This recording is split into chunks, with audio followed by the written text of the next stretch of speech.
Now on CoastTV News. Osprey Hotel, at least that's what they're calling it in Dewey Beach, how this nest has affected the construction of the new town hall. Plus, what to expect at Springfest, the amenities to enjoy at the annual gathering that kicks off today. We are basking in sunshine on this Thursday in April. We are tracking temperatures near 80 this afternoon, but some unsettled, cooler weather lurks for the weekend. This is CoastTV News Midday. Good morning and thank you for joining us. Today is Thursday, April 23rd. I'm Grace Eckerly and welcome to CoastTV News Midday. Starting off by taking a live look into Rehoboth Beach this morning, and this is how you know you're going to have a nice day when you see people walking on the boardwalk. Chris even called it the pick of the week. Without further ado, let's get over to Chris Mastrobuono for a look at today's beautiful forecast. Good morning, Chris. Good morning, Grace. Yeah, picture perfect morning across the area. Right now we're holding at 68 in Cambridge. You can see the dew point 57, so very dry out there, not real humid. We have just a light north wind. We're holding at 67 in Milford and Georgetown. A little cooler though at the coast, 55 in Lewis, 56 in Bethany Beach. We have very light winds out of the north, but we are basking in sunshine. We have mainly clear skies as high pressure builds in, and we are going to warm up very nicely through the afternoon, especially west of Coastal Highway. 80 in Georgetown this afternoon. We'll have a high of 80 in Cambridge, 77 Dover. But again, a little cooler at the beaches. We'll top out in the upper 60s as that wind will shift more out of the east through the afternoon. Coming up, we will talk about some rain though for the weekend and much cooler temperatures as we settle into more of a rainy weather pattern next week, and we do need the rain. I'll have an update on the drought monitor as well coming up in that full 7-day forecast. Grace. Thank you, Chris. And we're now learning of two separate bills introduced in the Delaware General Assembly on Wednesday that affect two southern Sussex County towns. House Bill 376 adds a property tax cap of 3% of the total assessed value in Millville. And House Bill 377 states that a person seeking nomination to the Ocean View Town Council will have 45 days to follow, as opposed to the current 30. Both bills are now being reviewed in the House Administration Committee. Plus, new overnight during a marathon voting session, the U.S. Senate approved a budget measure that would pave the way for immigration and customs enforcement and border patrol funding without the need for any Democratic support. The vote was 50-48 and was mostly along party lines. The budget carries no force of law of its own, but directs committees to draft legislation authorizing $70 billion for ICE and Border Patrol. It would also pave the way for the House Republicans to advance a bipartisan Senate-passed bill, potentially ending a record months-long shutdown. Next, President Trump's acting attorney general has signed an order reclassifying state-licensed medical marijuana as a less dangerous drug. Now, this move does not legalize marijuana under federal law, but rather it changes how it's regulated. It also gives licensed operators a tax break and makes it easier to research cannabis. The order marks a significant policy change for the U.S. government, which has long maintained federal marijuana prohibition. And an update to a story that we brought you on Wednesday. A Virginia Circuit Court judge has ruled that Tuesday's redistricting referendum is unconstitutional. The ruling came less than 24 hours after we learned voters approved a new congressional map. The change would likely give Democrats control of 10 of the 11 congressional districts, as the judge's ruling now blocks the certification of those results. Democrats argue the referendum is in response to gerrymandering in other states, but one Accomack County voter says she hopes this goes all the way to the state's highest court.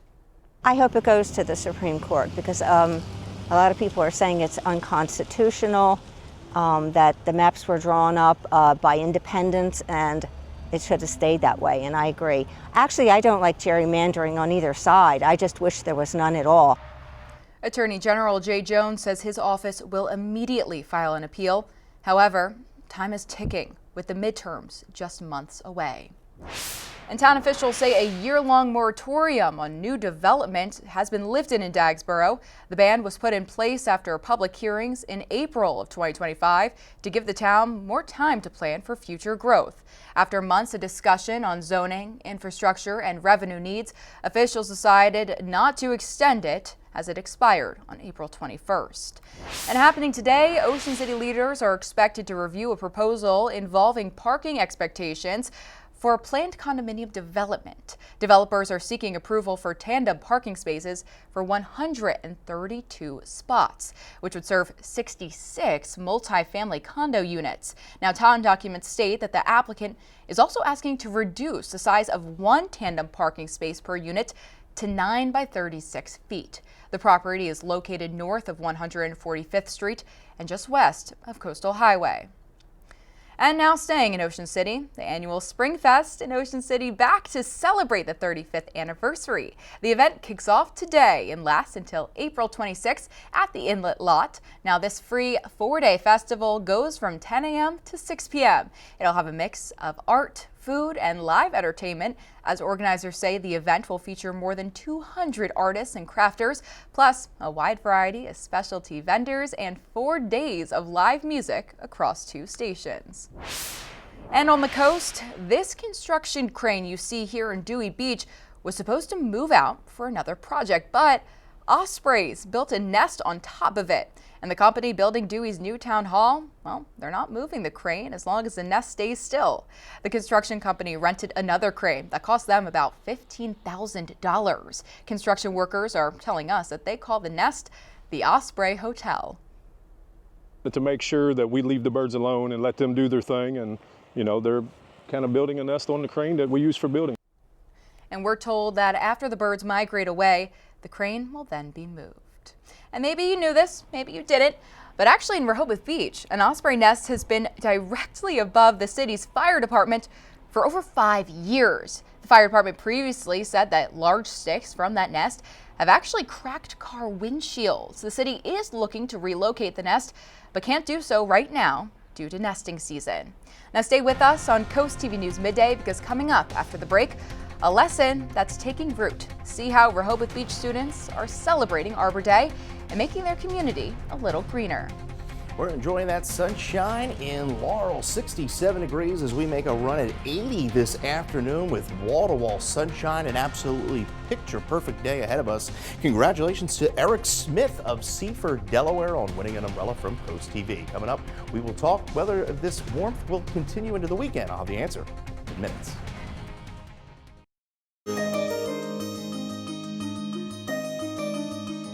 Students in Rehoboth Beach are learning that even small voices can make a big impact, especially when it comes to protecting the environment. In today's Coastal Connections, Elisa Weber shows us how an Arbor Day event brought together students and city officials. 4th and 5th grade students from Rehoboth Elementary School came together to celebrate Arbor Day. Through songs and smiles, students shared why trees matter and all the ways they help us every day. We've been practicing in our classrooms the tree song, and they get excited over it. They love singing the songs.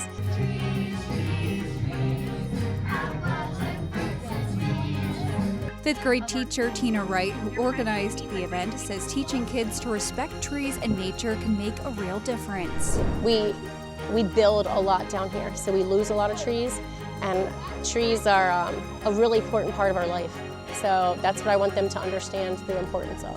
At Stokely Park in Rehoboth, students joined Mayor Stan Mills to read a proclamation to protect trees and keep planting more in the nation's summer capital. So I want the students to feel like they're a part of everything and that they have a voice. Grade level winners of the Delaware Forest Service's Arbor Day poster contest were also announced. This year's theme was Trees Are Terrific for People and Places. Rehoboth Beach made the perfect backdrop for the celebration. The city is marking its 35th year as a Tree City USA, an honor that highlights its commitment to planting and protecting trees. We planted trees on the other side of our school last year, so we're trying to always spruce it up and keep the trees alive. So all the smaller trees around here are from our Arbor Days, so that's pretty exciting. And this year, students added another tree, turning their words about the importance of trees into action, teaching the next generation about the need to protect trees.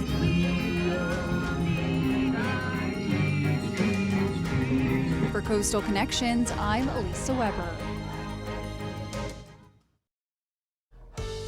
Well, This is what I like to call can't complain weather. There's literally nothing to complain about. I mean, well, that's of course if you're complaining about the pollen, that has been an issue that's going to continue to be an issue at least for the next week or so, with mainly dry conditions at least through the weekend. Right now, as we're taking a live look into Salisbury, 69 degrees, dew point 54, and you can see we are now warming to 70 in Seaford, 67 in Milford, but a little cooler at the beaches. You can see the wind flow now out of the northeast, so we're getting that wind coming off the cooler ocean, and that's what's keeping our shore areas on the cooler side. We have clear skies, calm winds across the area. The other good news is the humidity is low. We have sunshine, just picture perfect conditions with high pressure just off to our southwest. Now that high is going to continue sliding off to the east.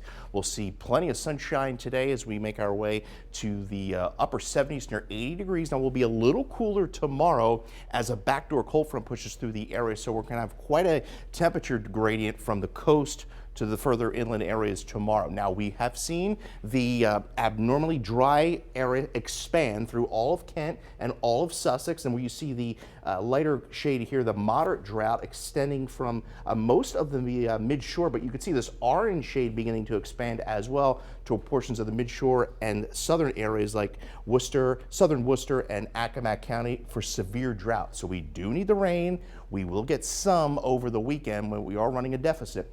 We will see some steadier rain work in Saturday night, and then an unsettled stretch of weather will develop early next week. As we go into the afternoon, you can see mostly sunny skies with a light east wind, so we're going to warm up pretty nicely further inland through the afternoon and remain partly cloudy overnight as we dip back into the lower 50s. Temperatures rising into the upper 70s under mostly sunny skies will stay pretty clear through the evening with a temperature of 61 degrees. We fall to 52 in Georgetown under partly cloudy skies. 52 in Cambridge with a light south wind at about 5 miles an hour. Now, as we go into tomorrow afternoon, as I mentioned, we're going to have that east wind. Temperatures are only going to be in the upper 50s at the beaches, but further inland, we get into the upper 60s, and then even further inland, you go across the mid-shore, western Sussex and Kent counties, we'll get into the lower 70s. Can't rule out a stray shower or sprinkle as we go into the evening. Everyone's not going to see the rain. And then we start Saturday off on the dry side, but you can see we have that east wind. So we're looking at rather cooler, raw conditions as we go into Saturday afternoon. The good news is the models are kind of pushing the rain back more towards Saturday night in through early Sunday morning. So it looks like most of this rain is going to fall during the nighttime hours. We're looking at upwards of a ½ an inch of rain as this area of low pressure passes over the area. We are going to turn windy as we go into Sunday. Sunday's going to be a windy day, and temperatures are going to struggle to get out of the 50s. So a rather chilly, raw weekend ahead. We rebound back into the mid 60s early next week with that next chance of rain Tuesday through Wednesday. Grace. Thank you, Chris. And coming up tonight on DSN at 7, live Carolina League Baseball when the Shorebirds continue their series against the Wilson Warbirds, then catch the final score at 10:30 p.m. And on DSN Plus at 3:45 p.m., Conrad takes on Mount Pleasant in boys lacrosse. At 4:15, it's high school baseball when Sussex Tech visits Indian River and Sussex Central hosts Delmarva Christian. And here's what you can look forward to this afternoon on Coast Life at 4 p.m. Hope you're having a good Thursday so far here along coastal Delmarva. If you join us today at 4 on Coast Life, here's what's coming your way. The lineup for Country Calling has been announced. We've got everything you need to know about this awesome event that comes our way. Also, if you like pastries and you like poetry and you like giving back to prostate cancer research, well, we've got the perfect event for you coming up. All of that and more is happening today at 4 on Coast Life. We'll see you then. Got some traffic changes to tell you about in Greenwood taking effect next week. According to DelDOT, there will be intermittent lane closures on Market Street. We're showing you the area on your screen now. So this is so crews with Delmarva Central Railroad can complete maintenance at the railroad crossing. Officials say this closure will take place at 7 a.m. on Monday, April 27th. It's also expected to be completed by 5 p.m. on Friday, May 1st. And coming up after the break, beach cleanup ahead, where the Earth Day celebrations are continuing this weekend on our coast and how you can participate. The U.S. Environmental Protection Agency is directing millions more dollars towards cleaning up the Chesapeake Bay. Officials are announcing a $39.5 million funding award for states in the Chesapeake Bay watershed agreement, as the agency says it's putting money into hands-on restoration projects. Projects include stream and wetland restoration, stormwater upgrades, tree planting, as well as improvements to wastewater systems. And Earth Day isn't over yet. The Fenwick Island Environmental Committee is hosting a Bay to Beach cleanup on April 25th, starting at 8:30 a.m. People will meet at the town hall for refreshments, supplies, and cleanup assignments. And before work gets started, organizers will host a raffle as a thank you to their volunteers. And hopefully you get a chance to enjoy the beautiful weather we're experiencing on Delmarva this morning. 68 degrees, an absolutely beautiful afternoon in Dover with highs in the mid to upper 70s. You can always call our Coast TV First Alert Weather phone for your latest forecast. Your exclusive 10-day forecast is up next. 50s earlier this week. We're enjoying temperatures right near 80 degrees this afternoon under mostly sunny skies. Will be a little cooler into Friday with an isolated shower chance by the evening. A better chance of rain does roll in, unfortunately, for the weekend, but it does look like it's going to hold off primarily until Saturday night into early Sunday morning. But a cool, raw weekend with temperatures only in the mid to upper 50s. So we're going to struggle to get out of the 50s over the weekend. And then we are looking at another round of rain. It's really going to kick off an unsettled stretch of weather Tuesday into Wednesday. An area of low pressure will impact us. And then another chance of rain as a front stalls out over the area Thursday through Saturday. So we do need the rain. And it looks like we're going to get some, especially as we kick off early next week. Grace. Thank you, Chris, and thank you for joining us for Coast TV News Midday. If you'd like more local news and weather, download our Coast TV News app. And don't forget to join us back here for Coast TV News at 5 and 6 later this afternoon. Until then, have a great Thursday.